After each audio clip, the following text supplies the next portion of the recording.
Good morning. My name is Angela Boros. I'm your host of Face of the Nation. This morning's topic, we will be discussing a topic that is in debate and very high at this time. This topic will be about the natural born clause. In this clause, it states that no person but a natural born citizen or a citizen of the U.S. should have the opportunity to have office of president. This clause is stated in Article 2, Section 1, Clause 5.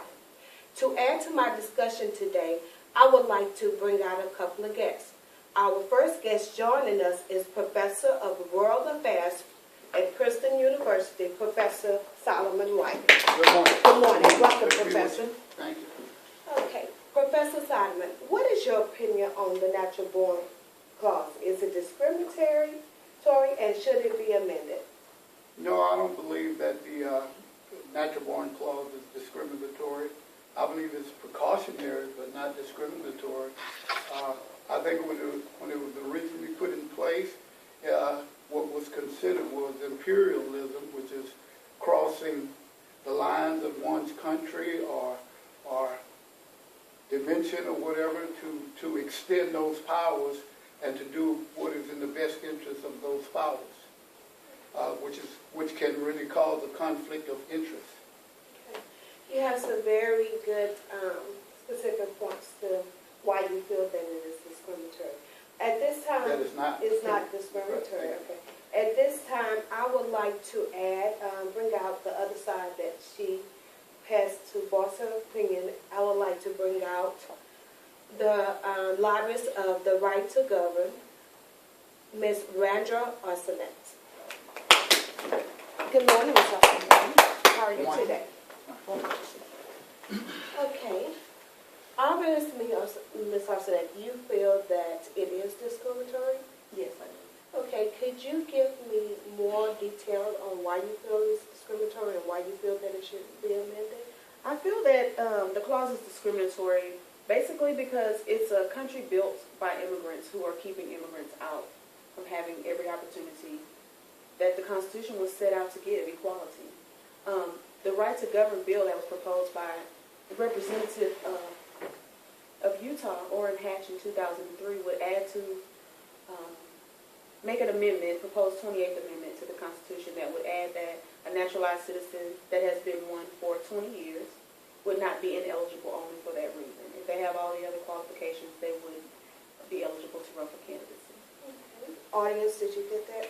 Would you like to elaborate on anything that Professor Solomon, you wasn't out here at the time, but would you like to elaborate on any of his fears? Absolutely. A fear of foreign takeover is very, what is the word I'm looking for? It's a natural fear. I mean, it's been here since the country was born. And obviously, the Founding Fathers did have a concern that foreigners would come over and sneak into the country, and they would have the money to, come in and persuade their way up to the top of the government. But I do feel that in this day and age, with our system of checks and balances that in the government, that it would be highly unlikely that someone would come over, go through the long, tedious naturalization process, and be able to, have any kind of ties to another country, allow them to take over. I just don't think our system is set up to work that way. Okay, so you feel that precaution is not really something that the nation should worry about? Obviously, we have to be precautious, especially with the wake of things going on in recent events. I mean, 9/11, what's going on in Syria, Libya. Of course, there's a fear. I just think that the system of checks and balances will not allow one person to come in and change the entire policy. Okay, would you like to add anything to her?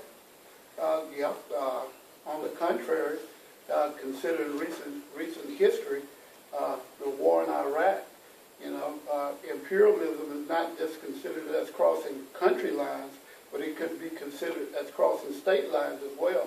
Many people have lost the lives of their loved ones in the war in Iraq, and many people feel that the Bushes themselves have extended their own personal feelings toward people such as Saddam Hussein, and that has caused a lot of uproar right now. So if we're having trouble handling that problem in this country, what's going to happen once we begin to have it happen outside of the country as well, someone from outside of the country. That opens up a whole new dimension. Okay, I don't mean to cut you off. I believe she has something to add. I agree with you that, I mean, there are problems that are going to happen no matter what. But your fears are suggesting that just because someone's born in America automatically makes them loyal to America, and it doesn't. We've seen that. I mean, there was that 22-year-old, what's his name, Mr. Lind, who was caught in Afghanistan fighting for the other cause. You know, he was a terrorist, but he'd be eligible to run for president because he was born in Washington, D.C. I agree with you 100% on those things. But to say that we're in a position where we're strong enough to even handle what happens in this country, and to be able to go outside of the country and handle those type of things, I don't think we're in position right now. Okay, wait. Let's add to the point of view. We have many of you have seen former Governor of Michigan, Fang Fu, who has been in the headline recently. She has a criteria that goes beyond as far as her citizenship of being in America and also being naturalized. At this time, I would like to welcome Fang Fu. Governor Fang Fu, yes. So you did some research as well. Okay, welcome, Governor. It is a pleasure to meet you. You have not been the first naturalized citizen to desire to run for president. We have Arnold Schwarzenegger, and we have another list of well-qualified constituents that is not eligible because they were not born in the U.S. or they are not natural-born citizens. Could you give me a little bit of information of your background and what are some of your obstacles that you face in running for president? Yes, well, first, thank you for having me here in your show, and it is a pleasure to meet you guys here as well. And it's a pleasure to have you. I came to America 30 years ago, and I grew up in California and found my enthusiasm in the law and political science.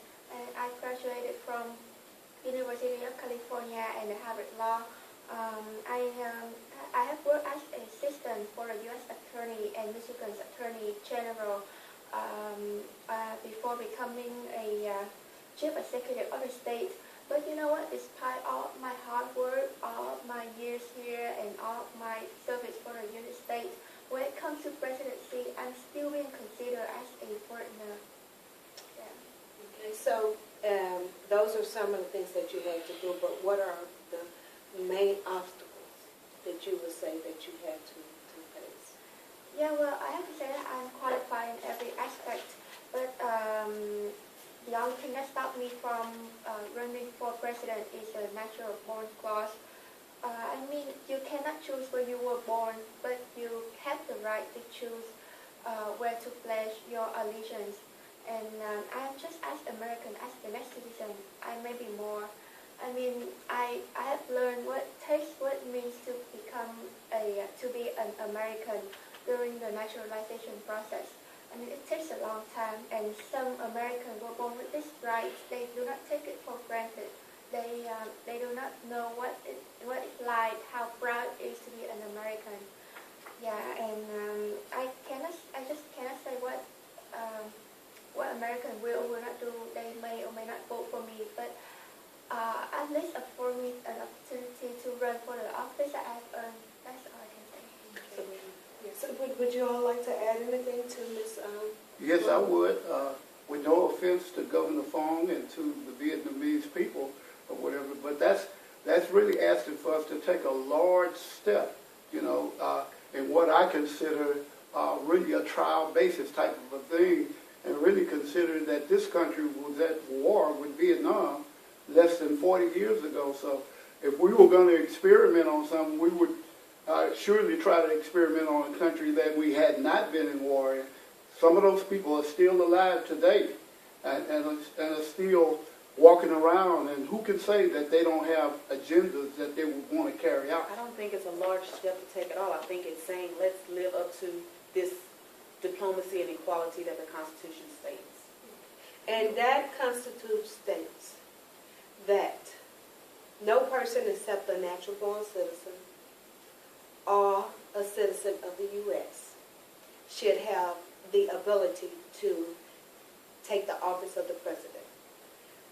At this time, audience and people that's viewing all over America today, please voice your opinions.